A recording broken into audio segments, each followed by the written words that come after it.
that means you are also right to condemn Muhammad for his part in trading black people. And if you can condemn my ancestors, you can damn well condemn Muhammad. Peace at what cost? Should we accept the trading of black children in Africa for the sake of peace? There are lots of good Muslims who don't do bad things, but they do it because they're not following Islam.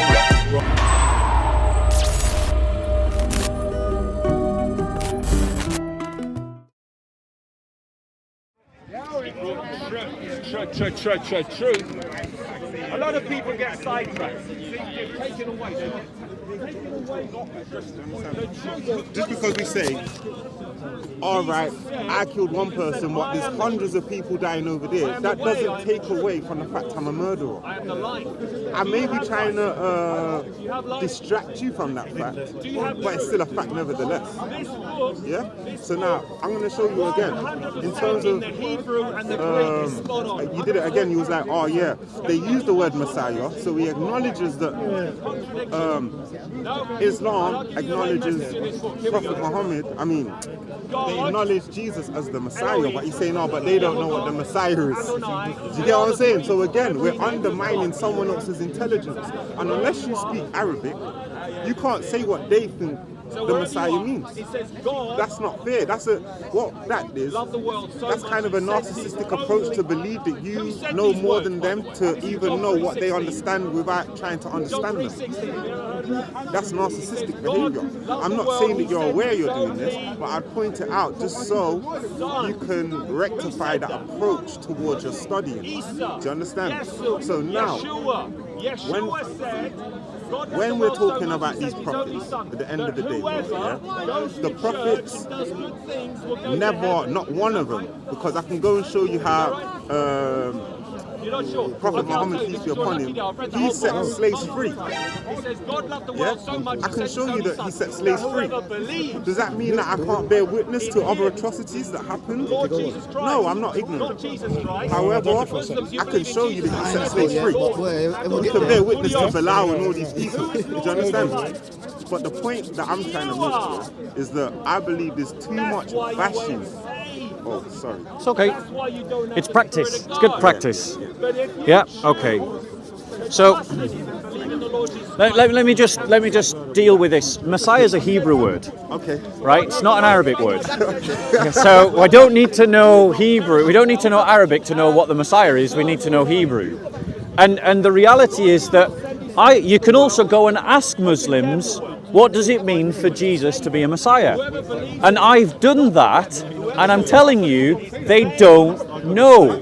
They have an answer, but it's completely disconnected to the Old Testament and the New Testament understanding of the Messiah, which is just another demonstration of why Islam is not an Abrahamic faith, because they don't even have the same concepts in the same way.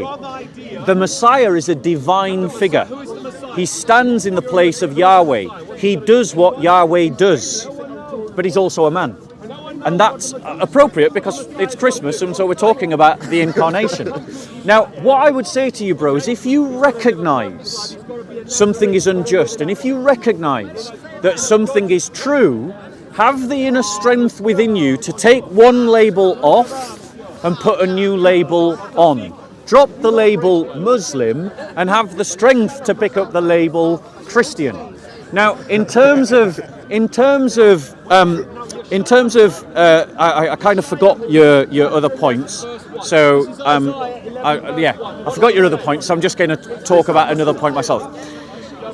In terms of injustice, yes, Muhammad set slaves free, but he also traded in black slaves. Now, black people rightly condemn my ancestors for their part in the slave trade, and you're right to do that. That means you are also right to condemn Muhammad for his part in trading black people. And if you can condemn my ancestors, you can damn well condemn Muhammad. And if you are going to condemn Muhammad, then he isn't a prophet for you to follow. Yeah, that's it. Right. For starters, Time. Got to start your time. Okay. You brought us some good points. I'll bear with this.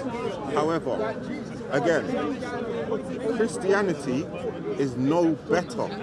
You keep trying to say, oh yeah, come to Christianity like it's offering you something in addition. There's nothing in addition. In fact, all I'm doing is taking steps backwards, because before, like you said, before imperialism in the Middle East, there was nothing but holy crusaders killing people and putting them on the cross because they wouldn't be Christian. This is a fact. You can't get away from it. So, I wouldn't suggest that you should put one religion over the other, because, again, that's a crazy piece of ignorance, and I think it's very toxic. I'm going to keep pointing this out because that's not peaceful in the slightest. Understanding is the only way we're going to get through peace. Peace can only come by way of understanding, because if you do not understand, and you brought out some good points, I'm going to touch these. Messiah is a Hebrew word. But what about where the language Hebrew came from? You're talking about, I've asked Muslims what the Arabic definition of Messiah is, and they haven't got one, or they don't give you the accurate one. But how many Christians know Hebrew? Not a lot. So again, you're making points that are fair, but they're not in totality fair, because they're very biased. They're insinuating things that are not true. Do you understand? Okay, so I think the only way we can really get through this is if we do have a concordance along with the Arabic rendition to the same. Okay. So just before I start my turn, would you like my coat? Because you look like you're freezing. Would you like my coat? No, when I get too cold, you know. Okay. All right. Are you sure? Take it for a little bit. Go on. I'm telling you, For a little bit. Go on. I'm good. Just warm up, man. All right. Yeah, you're cool. I mean, we can tell you're cool. You look frozen. All right. Are we ready to go? Yeah, let's go. Okay. So the first thing that you mentioned is, how is Christianity better than Islam? Christianity is better than Islam intellectually. It makes sense in a way that Islam doesn't when you examine it. It's better than Islam morally, because Islam teaches injustice. It is better than Islam culturally, because it created a civilization that everyone fled to, not fled from. And it is better than Islam politically, because it creates systems that people want to live under. You know, as we saw when the Taliban retook Afghanistan. We live in a reformed Christian world. The second point that I would make is that the Crusades. Let's be clear. The Crusades were a response to 700 years of continuous Islamic aggression. Christians did not go and attack the Muslims. The Muslims attacked Christians and have done for 1400 years. It wasn't just the Christians decided to go on crusade one day, it was that Muslims had invaded Christian lands, and it wasn't just European Christians that fought against those Muslims. Ethiopian Christians bore arms against Islamic jihads as well, and it was Christ and Christianity that united Portuguese Christians and Ethiopian Christians to defeat an Islamic jihad against the Christian kingdom of Ethiopia. And my third and my final point, because I know you value peace, but I want you to deal with this question: peace at what cost? Should we accept the trading of black children in Africa for the sake of peace? Should we accept the grooming of children in the north of England for the sake of peace? I answer no. 2 minutes. Now, again, I'm going to keep saying this to you. There is not one religion that doesn't advocate righteousness. There isn't one religion that doesn't condemn evildoers. So when you try and say this, again, what you're doing is people are doing stuff, and what you're doing is you're attacking them based on faith alone. You're not asking where are they from. Is there a geographical location where these people come from? No, you're putting a belief system onto these people, and that is again very biased and not true. It's very convenient for you to do, but it's not fair. That's what I'm trying to say. Because now, as someone that's never been into the Middle East, you're going to now supersede Middle Eastern doctrine onto a faith that is predominantly in the Middle East. Do you understand? And so that's very different. Yeah, I don't know. Of course, myself, I would not let me find anyone that's a paedophile or anything. I know what I'm on. You know what I'm trying to say? I'm not someone that advocates for that. I'm not someone that will ever overlook something like that. And I'm aware it goes on. Again, there's no ignorance, there's no biasness. I bear witness. However, what my point is, or my issue is right now, is that rather than understanding that, like I'm saying, there are Christians right now that are in jail for paedophilia. Some of the things Christ There said are weren't Christians quite right so now, they are your a bit brothers, You know, this that is why you've been raised under the same banner of faith. Rather than cleaning your own dirty laundry, you're then he changes. masquerading like your house is clean and condemning other people's dirty laundry. Maybe because they may have a few extra socks on the floor. That in itself I hear that. I is think as very adults, ignorant, very biased, and I would like for you to answer to why you do that. Is that on purpose or is it subconscious? Yeah, so as a religion, I tend to. I'm not a Christian, but I lean towards. Okay, so what I would say to you is that when we look at the life of Jesus and when we look at the life of Muhammad, they are light years apart. At a time when slavery was normal, Jesus never owned a slave. He could have, and no one would have batted an eyelid, but he never owned a slave. Christians say Jesus is our example. So when we, for instance, when Christians owned a slave, they weren't listening or following the example of Jesus. But Muslims say that Muhammad is their example. So when Muhammad sold black slaves, that is an example to them. And this is the difference. I'm not denying that Christians do bad things. You're absolutely right to point that out. I'm not denying it in any way. But I won't attack a group of people. I make a distinction between what people do and what their religion teaches. There are lots of good Muslims who don't do bad things. But they do it because they're not following Islam. If they followed Islam, they would do a lot of bad things. But they don't follow Islam. And that is precisely why they're good people. But when you look at the people that are most desirous as following the example of Muhammad with ISIS, and you might say, oh, that's extreme. But you look at the practices of ISIS and you compare those practices to the practices of the Ottoman Empire, which Muslims celebrate as a real Islamic empire, they are identical. They did the same things down to a T. The only difference is Muslims celebrate the Ottoman Empire but condemn ISIS. That's my 2 minutes. That was a powerful build. That's a powerful build. How you doing, Bob? How are we doing? I'm in the middle of a debate, bro. All right, sorry. That conversation. You definitely It was good. that last one. Yeah. Yeah, he smoked it. Smoked you. What, brother? You are a thoroughly lovely human being. Thank you. Really, you So are. are you as well. I see what you're doing. And I completely appreciate the civilized, kind, respectful way that we've conducted this dialogue. And I would encourage you, bro, to go away, watch this video again, and every point that I make, research it. And if in your own study you discover, and this is why we end up shouting, because you've got these Muslims that just can't respect free speech.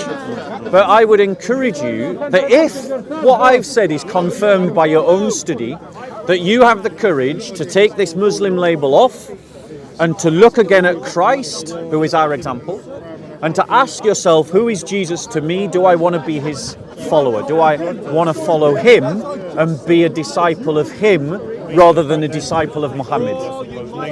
And I would just leave that thought with you. You're amazing. Yeah, it was a You're actually good one. But it's his first time as well, so he. Well, congratulations. You know, that's how debate should be. Now, I always give people a gift, or I have a nice conversation too. So I would like to. Have you got a Bible? No. You don't. No, I do. Of course, I got a Bible. You have a Bible. Brilliant. Then, because you're a man of study, I'd like to give you a book on theology. Read the book of Hebrews, and this is a book on theology that goes through Hebrews, looks at Hebrews. That is my gift to you. Merry Christmas. It was really nice to talk to you. What's your name, bro? Sorry? Sheridan. Sheridan. I'll be going on camera as S-Man. Okay, right. Sheridan. I'll have to edit that bit out. You're From amazing. Babylon 5. You guys remember that series, or am I just too old? No, I don't know. Babylon 5. Before my time. Yeah. Right. You're amazing, though, man. Thank Yeah. you, man. I like what you're doing. Think about what we said. Watch that video again. What's your channel? Easy Herbs. What? Easy Herbs. All right. Would you have any objections if at some point in the future I take the clip of this video and put it on my own channel? No problem. I'll give it a week so that people land on your channel first, because usually a video has about a week's turnover, and then I'll take it from your channall and put it on mine. Is that all right? You want to take a picture of my Easy Herbs. No, I'll remember. I'll see it. Yeah, all right. Yeah, no problem. No problem. All right. It was nice to meet you, What's your name S-Man. again, brother? Bob, Bob. Pleasure to meet you. pleasure to meet you. Until next I'm time. so grateful that you was like the first person I ever got to like. The Yeah. Nah, he came. No, you come to the right person. Yeah. I come here for more health and science. That's why my name is Yeah, Easy yeah. Herbs. I deal with health and science. Yeah. Okay. But there's no one here to speak to. You know what I mean? I can deal with the African philosophy, but I'm not really in that. Yeah. I don't really. So Yeah.